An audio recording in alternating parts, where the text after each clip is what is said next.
अपनी काबिलियत और अपनी ताकत को जिंदा रखिए। गिद्धों का एक झुंड खाने की तलाश में भटक रहा था।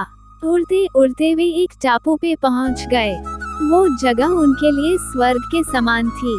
हर तरफ खाने के लिए मेढक, मछलियाँ और समुद्री जीव मौजूद थे, और इससे भी बड़ी बात ये थी कि वहाँ इन गिद्धों का शिकार करने वाला कोई जंगली जानवर नहीं था और वे बिना किसी भय के वहाँ रह सकते थे।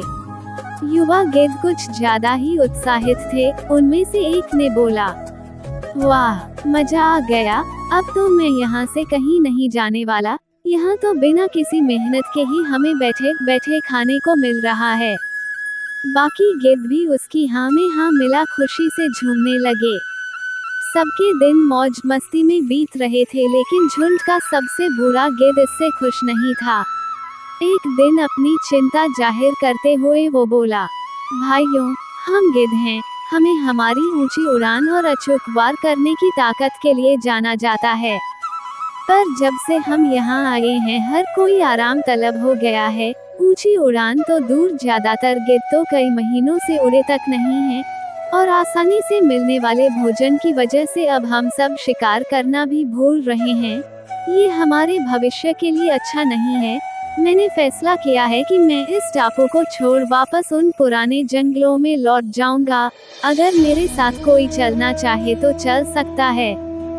बूढ़े गिद्ध की बात सुन बाकी गिद्ध हंसने लगे। किसी ने उसे पागल कहा तो कोई उसे मूर्ख की उपाधि देने लगा। बेचारा बूढ़ा गिद्ध अकेले ही वापस लौट गया। समय बीता। कुछ वर्षों बाद बूढ़े गिद्ध ने सोचा, ना जाने मैं अब कितने दिन जीवित रहूं, क्यों न एक बार चलकर अपने पुराने साथियों से मिल लिया जाए।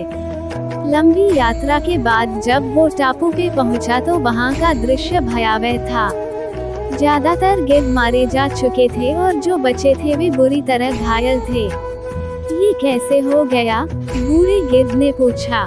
कराहते हुए एक घायल गिद्ध बोला, हमें क्षमा कीजिएगा, हमने आपकी बातों को गंभीरता से नहीं लिया और आपका मजाक तक उड़ाया। दरअसल आपके जाने के कुछ महीनों बाद एक बड़ी सी जहाज इस टापू पे आई और चीतों का एक दल यहाँ छोड़ गई। चीतों ने पहले तो हम पर हमला नहीं किया, पर जैसे ही उन्हें पता चला कि हम सब न ऊंचा उड़ सकते हैं और न अपने पंजों से हमला कर सकते हैं, उन्होंने हमें खाना शुरू कर दिया। अब हमारी आबादी खत्म होने की कगार पर है।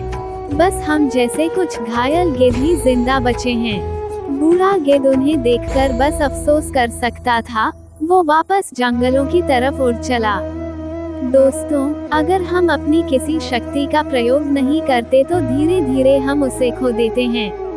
उदाहरण के तौर पर अगर हम अपने ब्रेन का यूज नहीं करते तो उसकी शार्पनेस घटती जाती है। अगर हम अपनी मसल्स का यूज नहीं करते तो उनकी ताकत घट जाती है।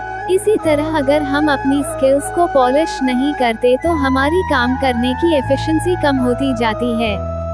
तेजी से बदलती इस दुनिया में हमें खुद को बदलाव के लिए तैयार रखना चाहिए। पर बहुत बार हम अपनी करंट जॉब या बिजनेस में इतने कंफर्टेबल हो जाते हैं कि बदलाव के बारे में सोचते ही नहीं और अपने अंदर कोई नई स्किल्स ऐड नहीं करते।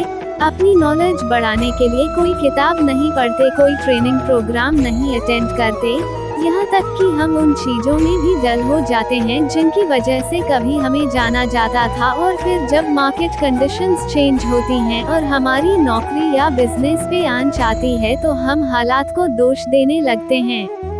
ऐसा मत करिए। अपनी काबिलियत, अपनी ताकत को जिंदा रखिए, अपने कौशल, अपने हुनर को और तराशिए, उस पे धूल मत जमने दीजिए, और जब आप ऐसा करेंगे तो बड़ी से बड़ी मुसीबत आने पर भी आप ऊंची उड़ान भर पाएंगे।